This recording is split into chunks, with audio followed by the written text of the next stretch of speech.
Ty, what do you know about Kawhi's issue, and was he dealing with this earlier than tonight? Yeah, he's been dealing with it for a couple of days.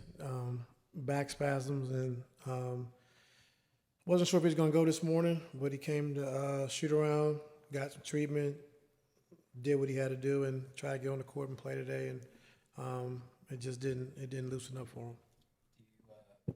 Do you think he can make the upcoming trip? I'm not sure. I hope so.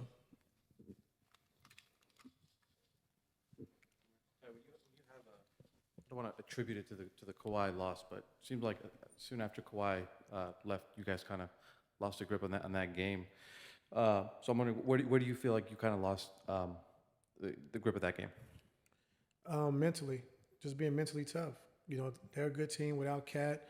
They're going to make runs, and we can't drop our heads and, feel sorry for ourselves. And so it's just part of the game, but just being mentally tougher, when things are not going good. And so, it's a lot of things we didn't do great.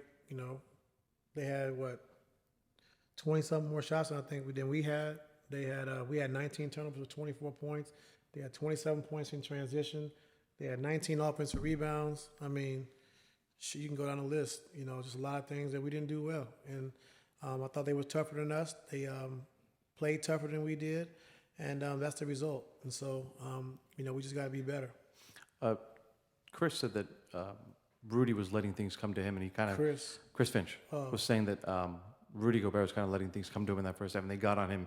Did you see a change in his, maybe the way he approached something midway in that first half at all?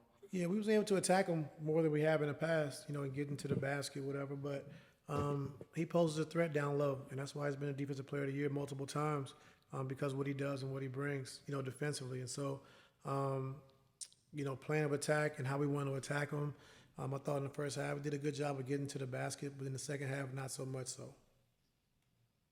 Coach, with your career, you played with young Kobe, you played with MJ there. With Anthony Edwards, do you see any similarities within those guys' games? Yeah, he has dog. He don't care who's in front of him.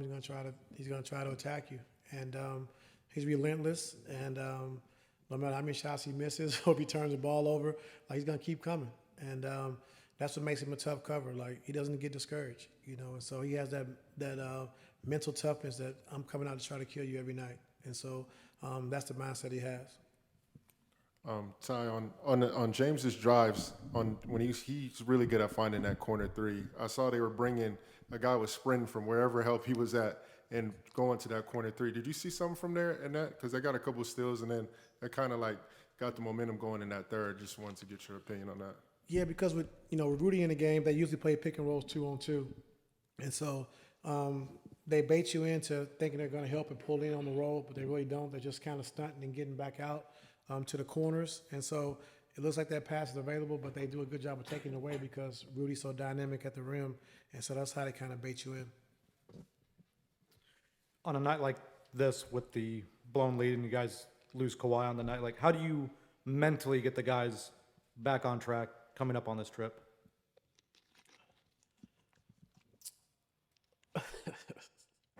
Hey, can you ask it again so I can answer it the right way? I almost messed up. Messed up. Go ahead. On a night like tonight, with the blown lead and losing Kawhi like you did, how do you get the guys mentally back on track on this upcoming trip? Just show film, show where we can get better. We've been talking about it for I don't know how many years now as far as offensive rebounds and rebounding the basketball. And that's been one of our Achilles heels and turning the basketball over. And so if you have 19 turnovers, you give up 19 offensive rebounds to a team that shot 51% from the field, it's going to be a long night for you. And so, we got to start looking in the mirror and understanding what we need to do, mano a mano. And like I said, we just got to be better. Just keep showing it, keep trying to get better, and go from there. Two more. And Coach, kind of touching on what he was asking about in Minnesota and their rotations, it seemed like in start the game, you guys came out. You guys are very decisive in your moves and what you guys wanted to do. Third quarter, nine of you guys' turnovers in that quarter.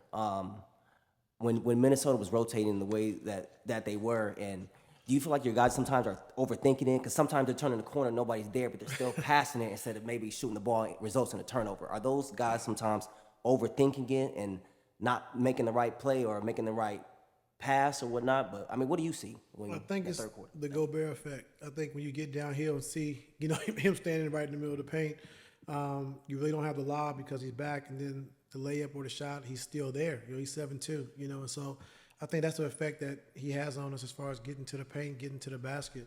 And so, when you're indecisive in that moment, I think the best thing is just shoot the pull-up jump shot or shoot the floater, and then hopefully Zoo can clean it up. But when he's playing in between the two, it's tough. You got to make, quick decisions and then make the decision fast in order to be successful against him. And so that's why he poses a big threat. From a leadership and tangible standpoint, obviously you can't really say everything as the coach. Like, and the guy that we usually would ask to do that is Russ, and he's not playing. Like, who's the guy, like, especially when Kawhi goes out, that kind of talks to the team and tells them, like, they need to get their stuff together and, just curb these runs, if you will. Myself, James, PG, I think we all do it collectively, and just, just understand the teams they're gonna make a run. Like, they're a good team, number 2, 3 team, whatever in the West. Like, they're a good team without Cat, so, good teams are gonna make runs. It's about how you deal with it, and how you process it and move on and get to the next action, get to the next play. And so we just can't, when teams make a run, just give in, and so, they play well. Like I said, they played tougher than we did, for sure, no doubt. Pisses me off, when it comes to that, just being mentally tougher, just mentally tougher when stuff gets hard, like, just, you got to get tougher. And so those are things we got to do. And so we can talk about schemes, we can talk about a lot of other things, but we just got to be tougher mentally and physically. Got to be better.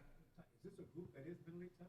Yeah, I mean, we've shown mental toughness, and so when things don't go right, we got to get tougher. If we can't score, we can't let them score. It's okay. Like, it's part of the game, like we did in Minnesota. That was mentally tough. We score 89 points and win the game. Like, yeah, that's fine. Like, however you got to win the game. It's not about shots. It's not about minutes. It's not about whatever. It's about winning the game, however you got to do it. And so we have shown that, but tonight we didn't.